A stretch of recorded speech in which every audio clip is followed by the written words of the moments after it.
probably take this over here with me. So sorry, sound person, so I'm not making this awkward walk back and forth each time. Thank you so much. That was Legacy Fanfare by Jack Wilds, and had some unusual things in middle school. We had some time signature changes, we had some texture changes where we're not all playing at the same time, and we had some grooves. And I thought they did a really great job, especially with our places that were a little scary earlier today. So I'm really, really proud of them.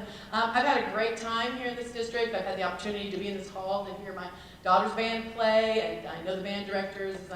As she may have mentioned, I'm the past president of the Alabama Music Educators Association.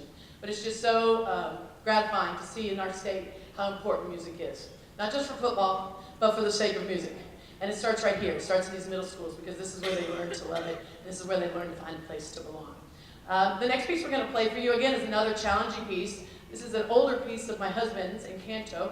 He wrote in the late 80s, I think. And I like it because, again, it challenges students. I think honor bands should challenge them because I think that students will exceed our expectations. If we limit them, they will just be limited, and I think that we have the opportunity to push them all of the time. So this has kind of pushed us, hasn't it? Yes? Yeah, good. Yeah, perfect. And so it has some time changes. It has some roadmaps. We have to go from here to there, and it's easier than a video game, but I don't know. They just seem to be confused by it sometimes. So, and they've done just a really wonderful job on that. I didn't think we were going to be able to do it this weekend. I didn't read it till later because I thought maybe it might be a push, but they exceeded expectations as I knew they probably would. So we hope that you enjoy Encanto.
At this time, we would like to recognize the first chair players. Students, if you'll stay standing while I call everybody's name, and if you'll hold your applause until the end, I'd appreciate it.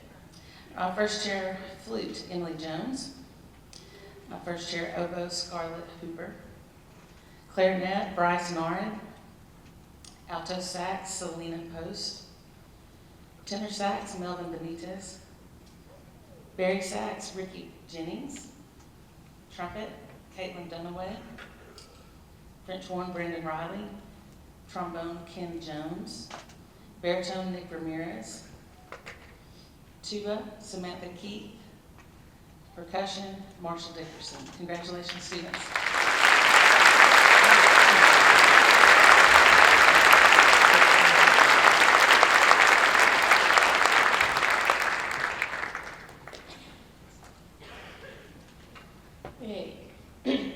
Okay, so we're going to continue. Sorry, my voice kind of goes in these honor bands.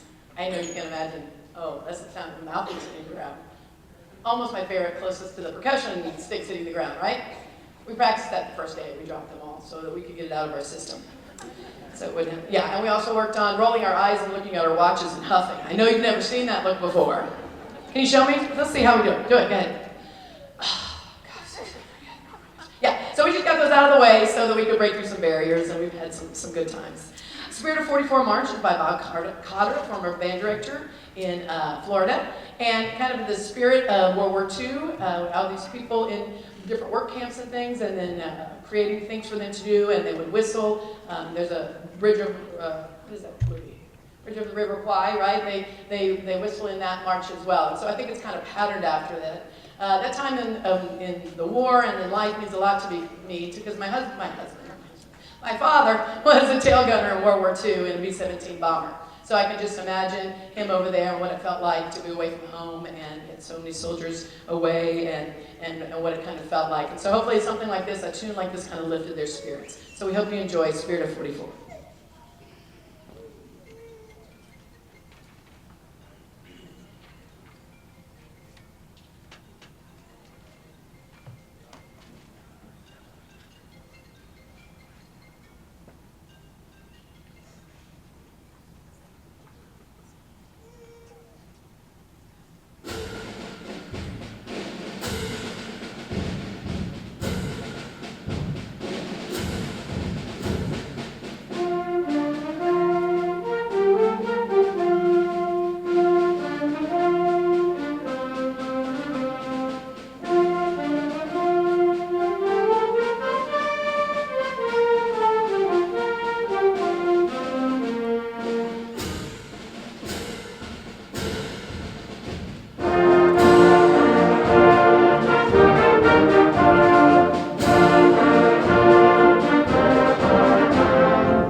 This time, we would like to, on behalf of ABA District 2, in grateful appreciation of Susan Smith as the clinician of the Alabama Bandmasters Association District 2 Middle School Honor Band. We thank you so much for being here with us this weekend.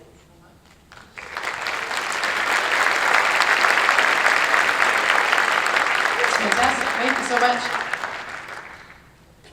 Middle school band concerts are kind of like Thanksgiving. It takes forever to get ready, and then it's over pretty fast. It takes a while to, then you gotta do all the cleanup and stuff. But we have just had a great, wonderful time.